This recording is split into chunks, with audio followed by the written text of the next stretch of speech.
Parliament house में मैंने अपने भाषण में कहा कि महाराष्ट्र के चुनाव में हमारी एनालिसिस के बाद वोटर लिस्ट पे कोई सवाल उठे हैं। मैं आज हिंदुस्तान के युवाओं को यह डेटा दिखाना चाहता हूं। सबसे पहला सवाल, 5 साल में जितने वोटर लिस्ट में ऐड किए गए थे, उससे ज्यादा वोटर महाराष्ट्र में 5 महीनों में ऐड हुए हैं।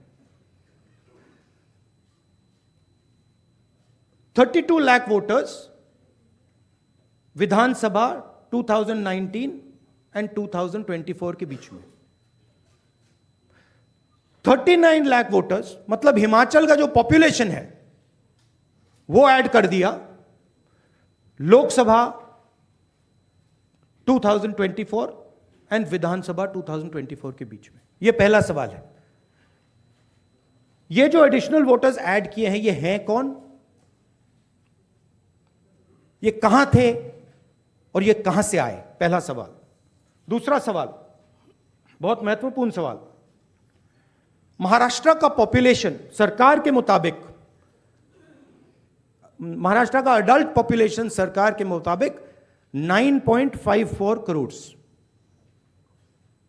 महाराष्ट्र का adult population 9.54 crore. Election commission के मुताबिक महाराष्ट्र में 9.7 करोड़ वोटर्स हैं। इसका मतलब इलेक्शन कमीशन कह रहा है, देश की जनता को कह रहा है, देश के युवाओं को कह रहा है कि महाराष्ट्र में एडल्ट पॉपुलेशन से ज्यादा वोटर्स हैं। यह कैसे हो सकता है? तीसरा सवाल, यह एक उदाहरण है, कामठी विधानसभा। यहां पे कांग्रेस पार्टी को लोकसभा में 1.36 लाख वोट मिला है। विधानसभा में तकरीबन उतना ही वोट हमें मिला, 1.34 लाख। यह चुनाव हम जीते, लोकसभा वाला। लोकसभा के चुनाव में बीजेपी को 1.19 लाख वोट मिलता है। इस कंस्टिट्यूएंसी में 35,000 नए वोटर्स ऐड होते हैं और वो 35,000 के 35,000 वोटर सीधे बीजेपी के खाते में जाते हैं और बीजेपी चुनाव जीतती है। यह एक उदाहरण है, ऐसे महाराष्ट्र में अनेक उदाहरण हैं। हमारी कंस्टिट्यूएंसीज में, एनसीपी की कंस्टिट्यूएंसीज में, शिवसेना की कंस्टिट्यूएंसीज में। हमारा वोट महाराष्ट्र में कम नहीं हुआ है, बीजेपी का वोट ज्यादा हुआ है। ये वोटर्स कहां ऐड हुए हैं? जहां पे बीजेपी की स्ट्राइक रेट 90+% है। हिस्ट्री में 90% स्ट्राइक रेट नहीं रही है।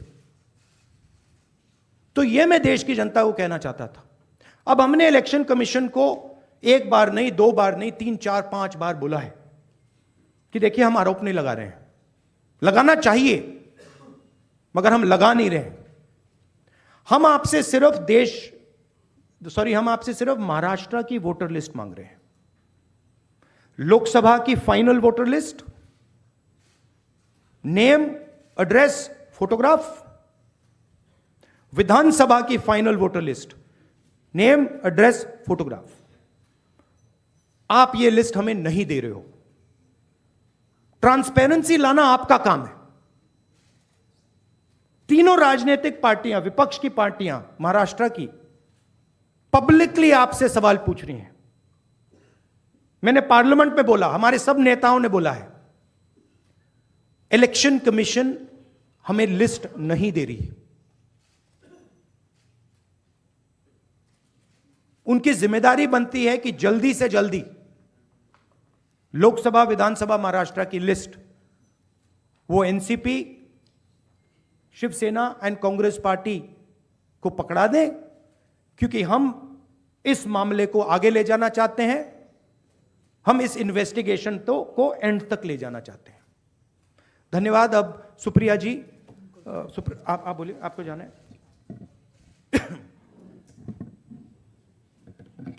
हेलो हेलो,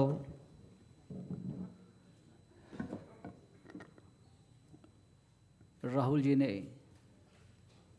देश के सामने बहुत ही महत्वपूर्ण प्रश्न रखे हैं। अगर इस देश का चुनाव आयोग जिंदा है, उनका ज़मीर मरा नहीं है, तो जो प्रश्न राहुल जी ने चुनाव आयोग को पूछे हैं, उनका जवाब चुनाव आयोग ने देना चाहिए। लेकिन चुनाव आयोग उसके जवाब नहीं देगा, क्योंकि चुनाव आयोग भी जो सरकार बनी है वो सरकार की गुलामी कर रहे हैं। हमने बार बार महाराष्ट्र का चुनाव आयोग हो, दिल्ली का चुनाव आयोग हो, बार बार हमने वहाँ जाकर हमारा सर फोड़ दिया है, लेकिन वो मरा है। दूसरी बात, ये जो 39 लाख वोट कहाँ से आए और कहाँ जाएंगे? अब ये 39 लाख वोट बिहार में जाएंगे। अब वो फ्लोटिंग वोट्स है, वही नाम रहेंगे, वही आधार कार्ड रहेगा, सब कुछ यही है। वो वोटर्स घूमते रहते हैं, थोड़े दिल्ली में आए हैं, महाराष्ट्र पैटर्न वहाँ भी हमने देखा, कल हम दिन भर थे, 2 दिन यहाँ। अब ये 39 लाख वोट जाएंगे बिहार में, फिर बिहार से जाएंगे यूपी में। ये एक नया पैटर्न यहाँ बन गया है, और यही पैटर्न से ये लोग चुनाव लड़ते भी हैं और जीतते भी हैं। इसलिए आज जो सवाल हमने राहुल जी के नेतृत्व में खड़े किया है, देश के लिए बहुत गंभीर है। अगर इस देश में डेमोक्रेसी हमको जिंदा रखनी है, पार्लियामेंट, विधानसभाएं हमको सचमुच जिंदा रखनी है, तो ये सवाल का जवाब सिर्फ हम नहीं पूछेंगे, मीडिया ने पूछना चाहिए, लोगों में जागृति आनी चाहिए। हम तो लड़ने वाले लोग हैं, हम लड़ेंगे ही, लेकिन महाराष्ट्र की जो बात है, वो कैसे जीते और हम कैसे हारे, हमको हराया गया किस प्रकार से, ये मुद्दा राहुल जी ने देश के सामने लाया है।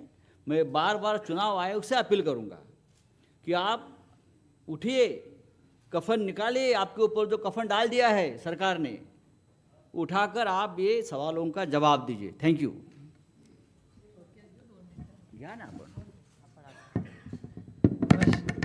नमस्कार। मैं बड़ी संक्षेप से 2-3 अलग मुद्दे कहना चाहती हूँ। राहुल जी और संजय जी ने कहा, उसके बाद 2 चीज़ें मायने रखती है। एक तो मेरे जो सांसद में धैर्यशील मोहिते जी जो यहाँ आए हुए हैं, वो माड़ा विधान लोकसभा से चुन के आए।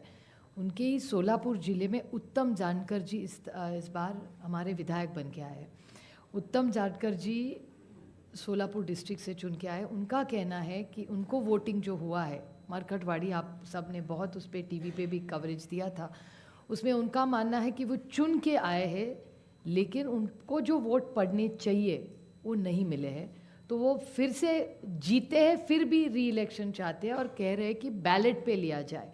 उन्होंने उनके गांव में, उन्हें पूरे निर्वाचन क्षेत्र में सब मान भी गए, लेकिन वहाँ पुलिस भेजी गई और पूरा प्रोसीजर रुकवाया गया। तो वो इतना, हमारी सब मांग है वहाँ की, उत्तम जानकर जी और धैर्यशील मोहिते जी उनके एरिया में, कि बैलेट पे फिर से वोटिंग लाया जाए, मशीनें बंद की जाए। कि बहुत सारी ऐसी चीज़ें हैं, जब राज ठाकरे जी भी बोले हैं कि उनका जो एक कैंडिडेट था उसको खुद का भी वोट नहीं मिला है, ऐसा हो चुका है। ये सब डेटा आपके सबके सामने है। और दूसरी बड़ी बात, मैं इलेक्शन कमीशन वैसे तो बड़ी महत्वपूर्ण जगह है, लेकिन मैं बड़ी विनम्रता से कहना चाहती हूँ, हम और सेना बहुत वहाँ लड़े। जिस तरह से हमारी पार्टी तोड़ी गई, जिस तरह से हमारे विधायक, हमारे एमपी, सांसद तोड़ा गया, पार्टी तोड़ी गई, हमारी लड़ाई आज भी शिवसेना की और एनसीपी की आज भी सुप्रीम कोर्ट में चल रही है। लेकिन और एक छोटी चीज़ उन्होंने की कि हमें जो सिंबल दिया गया और दूसरा सिंबल तुतारी वाजवणारा माणूस और तुतारी मराठी में, वो एक ही शब्द तुतारी तुतारी उन्होंने किया। और इसी सरकार के एक बड़े मंत्री है आज सरकार में उन्होंने कहा था, जो आप सब ने मराठी चैनल्स ने दिखाया था, कि सातारा की सीट एनसीपी हार गई क्योंकि ये ट्रम्पेट और तुतारी थी, नहीं तो बीजेपी का वो सांसद हार जाता। ये सिर्फ मैं नहीं कह रही हूँ, इस सरकार के एक बड़े नेता कह रहे, जो मराठी चैनलों ने दिखाया आज सरकार में है महाराष्ट्र में। और हम सब ने जब विधानसभा में मांग की कि आप तुतारी हटा दीजिए, बड़ा कन्फ्यूजन हो रहा है, हमारी 11 सीटें ऐसी है, इस कन्फ्यूजन में हम हार गए। तो हमारी विनती थी कि आप ये तुतारी हटाइए, तो बोले तुतारी हम ये सिंबल नहीं, हमने डेटा दिखाया कि कन्फ्यूजन हो रहा है ये सिंबल के कन्फ्यूजन में, फिर उन्होंने ट्रम्पेट नाम बदल लिया, लेकिन तुतारी वो रखी वैसे, क्योंकि जब बाहर वो जाता था वो देख रहा था तुतारी वाजोला नमारुस तुतारी, हम उस तरह उसी कारण हम सातारा की सीट हारे, और ये भी सत्ता पक्ष मान रहा है, रिकॉर्ड पे उन्होंने कहा है। तो ये कैसे चलेगा? ये वोटर्स लिस्ट है, ये मल्टी फैक्टर अटैक है, ये सिंबल का इशू है, फिर पार्टियां तोड़ने का इशू है, ये वोटर्स लिस्ट का इशू है, और कभी कभी मशीन, लोग नाराज़ होते हैं जब हम मशीन के बारे में कहते हैं, लेकिन बहुत सारे ऐसे लोग हम सबको मिलने आते हैं। तो ये मल्टी प्रोंग अटैक हो रहा है, और अगर एक सशक्त लोकतंत्र रखना हो तो फेयर इलेक्शन तो होना ही है। हारने का कोई दुख नहीं है, जीते हारे जनता तय करती है। हम तो जीत के आए दोनों, धैर्यशील जी आए, बट बड़ी विनम्रता से हम कहना चाहते हैं कि इलेक्शन कमीशन ये फेयर होना चाहिए, इतनी हमारी मांग है। और जो हमें जो लोटस लिस्ट फोटो सब मांग रहे, बस हमें दे दे, बाकी हम लोग क्या मांग रहे हैं? एक सशक्त लोकतंत्र में इलेक्शन कमीशन का रोल बहुत जिम्मेदारी का होता है। जिस संविधान के बारे में हम लड़ रहे हैं, राहुल जी बड़ी ताकत से उसके लिए लड़ रहे हैं, आप देख रहे हैं पार्लियामेंट में क्या हो रहा है।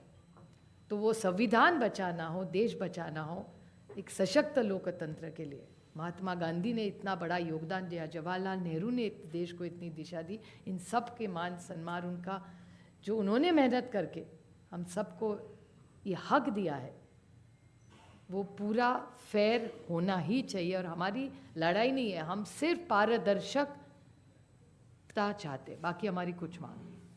धन्यवाद सुप्रिया जी। अब मैं, क्योंकि तीनों को जाना है तो कम सवाल लेंगे। एएनआई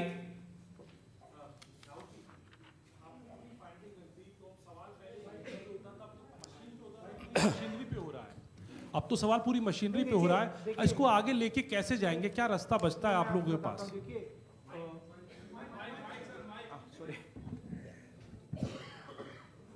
देखिए, दो चीजों के बीच में हमें फर्क क्लैरिटी से रखना है। एक है स्पेक्यूलेशन।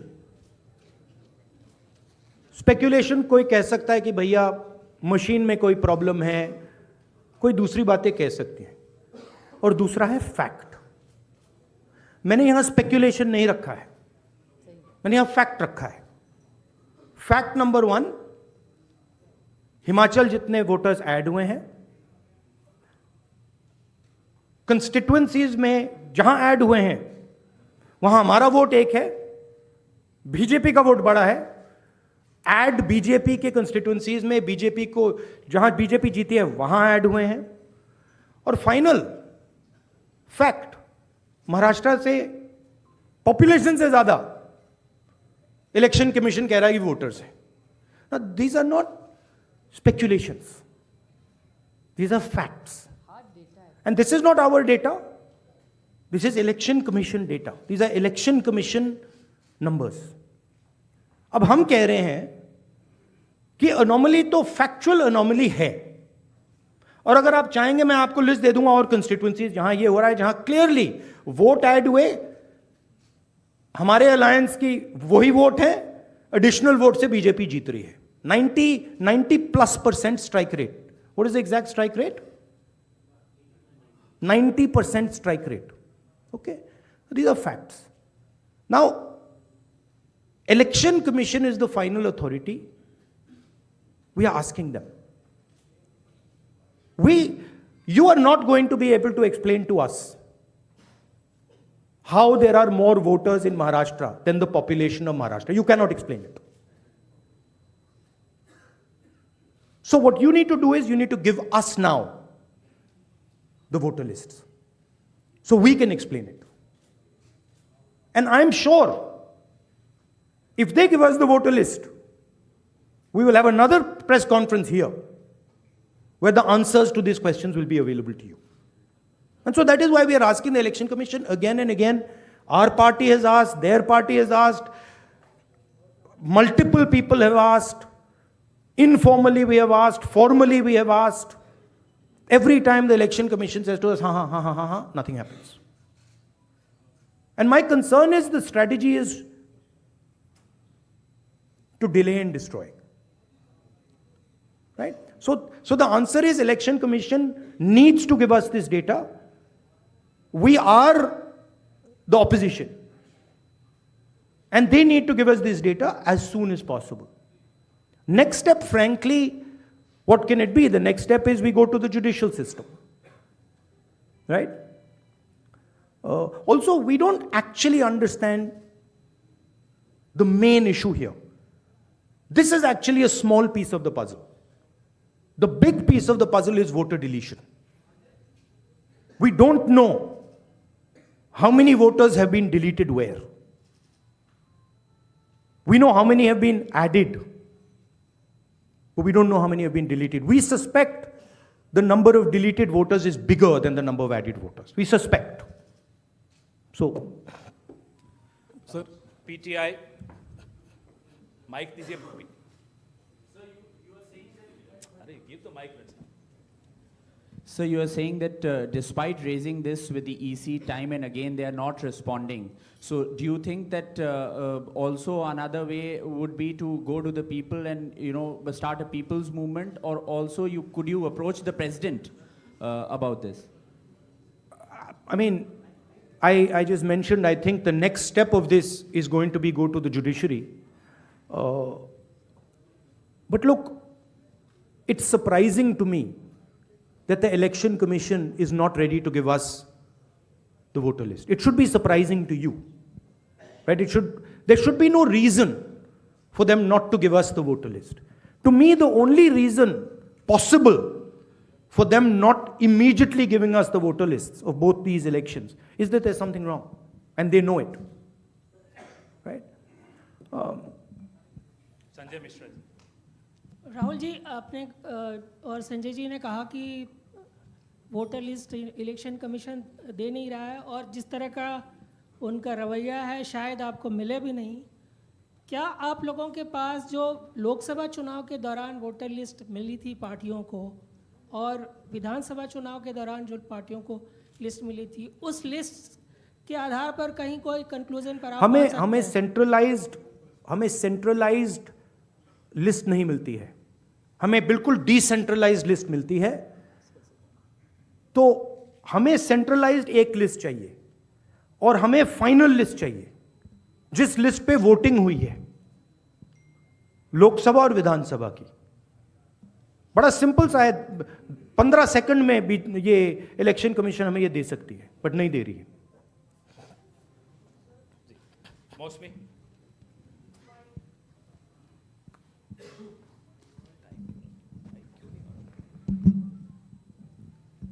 राहुल जी, ये जो आपने आंकड़े दिए थे कि लगभग 9 करोड़ 70 लाख 25,000 वोटर्स, 9 करोड़ 70 लाख वोटर्स हैं, वोटिंग पॉपुलेशन है, और जो अडल्ट पॉपुलेशन महाराष्ट्र की है वो 9 करोड़ 54 लाख है जी.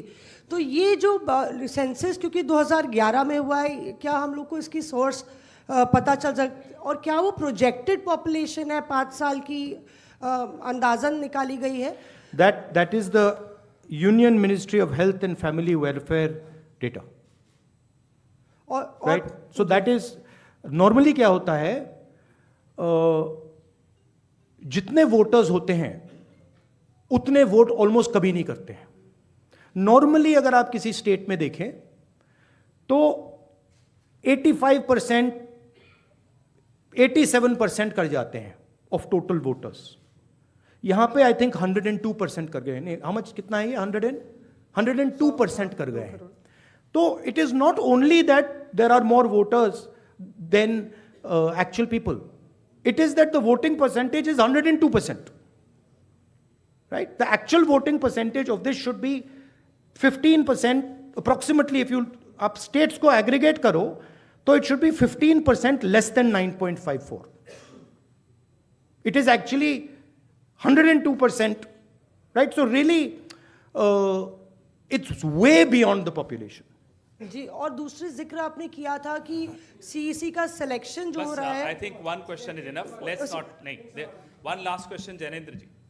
राहुल जी, आप चुनाव के बाद, राहुल जी, आप चुनाव के बाद वोटर लिस्ट मांग रहे हैं, लेकिन जैसे जो मुख्य चुनाव आयुक्त हैं, उन्होंने भी जो पिछली प्रेस कॉन्फ्रेंस में कहा था कि ये तो हर साल जो मान्यता प्राप्त दल हैं उनको वोटर लिस्ट दी जाती है।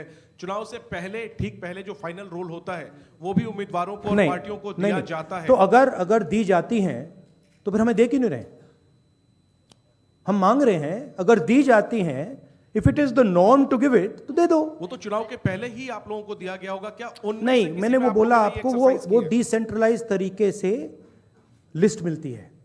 वो एक एमएलए को अगर लिस्ट निकालनी होती है तो उसे polling booth by polling booth by polling booth जाना पड़ता है। उससे उस डेटा से हम काम नहीं कर सकते, हमें सेंट्रलाइज डेटा चाहिए, पूरी स्टेट का डेटा, राइट? सर, दिल्ली में जब नहीं, बट मान लो आप जो कह रहे हो सही है कि उन्होंने हमें लिस्ट दे रखी है, right?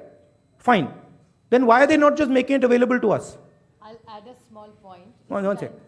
Why are they not just making it available? हाँ देते हैं, आप मांग रहे हो, ले लो, वो दे क्यों नहीं रहे?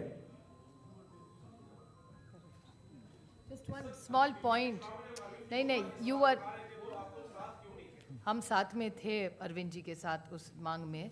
और एक बात बताओ, महाराष्ट्र में जब हुआ था, अभी ऑनलाइन नाम बढ़ा सकते हैं आप। मेरे खुद के निर्वाचन क्षेत्र का मैं आपको उदाहरण दूं, मैं रोज मॉनिटर करती थी, क्योंकि आजकल ऑनलाइन करके collector has the final authority. तो लास्ट 3 दिन जब हम पूरे चुनाव प्रचार में सारे बिजी थे, यहाँ नंबर बढ़े थे। हम से कह रहे हैं कि वो सही भी हो सकते हैं, लेकिन आजकल एक आधार कार्ड पे, अभी आप हमारे यहाँ लाडली बहन योजना में सारे गलत आधार कार्ड आ रहे हैं। ये मैं नहीं कह रही, प्रेस कह रहा है। आप ही ने तो दिखा, 5 लाख महिलाओं का नाम कम होता जा रहा है। See, what has happened is that this list is a dynamic list, and this list is constantly changing, and anyone can change it. The